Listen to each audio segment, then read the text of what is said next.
سید رئیس احمد جعفری کی تحریر کردہ ایک اہم کتاب جو اودھ کے آخری نواب واجد علی شاہ اور ان کے دور حکومت کی تفصیلی جائزہ پیش کرتی ہے۔ اس کتاب میں مصنف نے واجد علی شاہ کی شخصیت، ان کی حکمرانی اور ان کے دور کے تاریخی، ثقافتی اور سماجی حالات کو بیان کیا ہے۔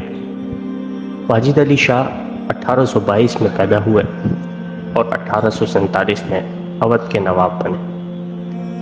ان کے دور حکومت 1856 تک جاری رہا، جب انگریزوں نے اودھ پر قبضہ کیا۔ کتاب میں اس دور کی سیاسی حالات کا بھی جائزہ لیا گیا ہے۔ واجد علی شاہ کی حکمرانی اور دوران اودھ کے سیاسی حالات بہت پیچیدہ تھے اور انگریزوں کی مخالفت بڑھ رہی تھی۔ واجد علی شاہ اور ان کا عہد ایک ایسی کتاب ہے جو تاریخ کے شائقین اور اودھ کے ثقافتی ورثے میں دلچسپی رکھنے والوں کے لیے ایک قیمتی سرمایہ ہے۔ یہ کتاب نہ صرف واجد علی شاہ کی شخصیت کو اجاگر کرتی ہے بلکہ ان کے دور کی تاریخی اور سماجی حالات کو بھی بہترین انداز میں پیش کرتی ہے۔